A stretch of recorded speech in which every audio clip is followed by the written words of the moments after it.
لیکن خراب انسان ہوا تو آپ کی تو خیریت نہیں ہے، بالکل خیریت نہیں ہے۔ الرحیم لتنذر قوما ما انذر آباؤهم فهم غافلون لقد حق القول على أكثرهم فهم لا يؤمنون إنا جعلنا في أعناقهم أغلالا فهي للأذقان فهم مقمحون۔ السلام علیکم ورحمۃ اللہ وبرکاتہ، welcome back to my new blog. ایک بار پھر سے حسین الٹی بات میں آپ سبھی کا خیر مقدم ہے۔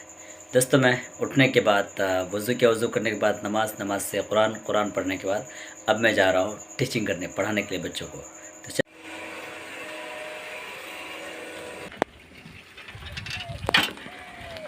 ٹرین سے میں آ چکا پڑھانے کے لیے، دیکھتا ہوں کہ بچے سب کیا کر رہے ہیں۔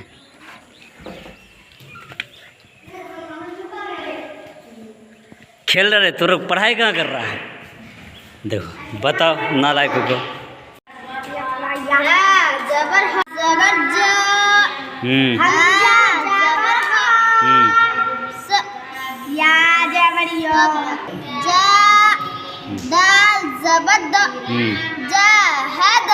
کتاب میں دیکھ کے پڑھو۔ میں پڑھا کے فارغ ہو چکا ہوں۔ آج میں آپ لوگوں سے ایک بات کرنے والا ہوں، وہ یہ کہ اپنے آپ کو پہچاننے کی ضرورت ہے۔ انسان اپنے آپ کو پہچانے اور کسی ایک کام پہ فوکس رکھے، کیونکہ ہمارا جو چھوٹا چھوٹا عمل ہے، چھوٹا چھوٹا جو کام ہے، وہ ایک دن بڑا شکل اختیار کرتا ہے وہ کام، لیکن اس کے لیے محنت کرنی پڑتی ہے، بہت دن تک محنت کرنی پڑتی ہے۔ یہ نہیں کہ 2 دن محنت کیے، 4 دن بیٹھ گئے، 4 دن محنت کیے، 10 دن بیٹھ گئے، ایسا بالکل نہیں ہونا چاہیے۔ اپنے آپ کو پہچانے کہ آپ کس قابل ہیں۔ ایک انسان بہت قیمتی ہے، اس کو اپنے آپ کو بنانے کی ضرورت ہے، سنوارنے کی ضرورت ہے، نکھارنے کی ضرورت ہے، اس کے بعد اپنے آپ کو مارکیٹ میں پیش کرنے کی ضرورت ہے۔ تو اگر آپ جس میدان پہ، جس فیلڈ میں ہیں، اس کا ماہر بنیں۔ سمجھ رہے ہیں نا؟ یہ میں اس لیے کہہ رہا ہوں کہ آج کل میں دیکھتا ہوں، بچوں کو دیکھتا ہوں، نوجوانوں کو دیکھتا ہوں کہ مطلب کسی کام پر فوکس نہیں کر رہے ہیں، کر بھی رہے ہیں تو بے تو کے کاموں پر، جس سے ان کو کوئی فائدہ نہیں ہے۔ فرینڈس، لیں میں دکان آ چکا ہوں، اور آج دیکھیں آج کی کیا خاص ایکٹیویٹی ہو سکتی ہے۔ انشاءاللہ ان تمام باتوں کا ذکر ہوگا۔ ایک حدیث شریف آپ لوگوں کو سنانا چاہتا ہوں۔ سیدنا ابو ہریرہ رضی اللہ تعالیٰ عنہ ارشاد فرماتے ہیں کہ حضور صلی اللہ علیہ وسلم نے ارشاد فرمایا کہ احبب حبیبک ہونا ما عسى ان يكون بغيضك يوما ما وابغض بغيضك ہونا ما عسى ان يكون حبيبك يوما ما۔ اس کا اردو میں ترجمہ کریں تو یہ ہے کہ اپنے دوست سے ایک حد تک دوستی کر، ممکن ہے کہ وہ کسی دن تمہارا دشمن بن جائے۔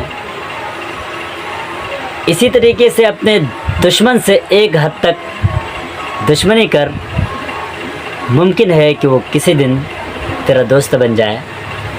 کبھی کبھی ایسا ہوتا ہے نا کہ ہم لوگ جس سے نئی نئی دوستی ہوتی ہے، اور اس کے علاوہ دوستوں سے اپنے تمام رازوں کو ظاہر کرتے ہیں کہ نہیں؟ سبھی لوگ کرتے ہیں، لیکن اس کا انجام کیا ہوتا ہے پتہ ہے آپ کو؟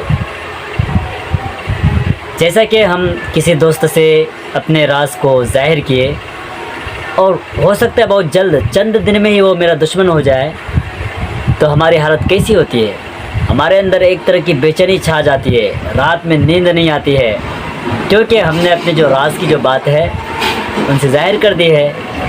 اب وہ میرا دشمن بن گیا تو ہو سکتا ہے کہ وہ اچھا انسان ہوا تو آپ کے راز کو افشا نہیں کرے گا، ظاہر نہیں کرے گا، لیکن خراب انسان ہوا تو آپ کی تو خیریت نہیں ہے، بالکل خیریت نہیں ہے۔ اب سوچیے کیا ہونے والا ہو۔ تو اس لیے دشمن سے بھی اتنا دشمنی نہ کرے، کیونکہ بسا اوقات ایسا ہوتا ہے کہ جس کو ہم برا جانتے ہیں، گردانتے ہیں، جن سے ہماری کوئی توقع نہیں ہوتی ہے، اور ہم ان سے دشمنی کر لیتے ہیں ایسے ہی بغیر کسی وجہ کے، وہی ہمارے لیے خیر خواہ ہو جاتے ہیں۔ اس لیے جو دشمن ہے ان کا بھی احترام ضروری ہے، اور جو دوست ہے اس سے اتنا بھی کلوز نہ ہو جائے، اتنا بھی اپنے رازدار بنا لیں کہ سب راز سے ظاہر کر دیں۔ سمجھ رہے ہیں نا؟ بالکل نہیں کرنا ہے، نہیں تو پھر خلاص ہو جائے گا۔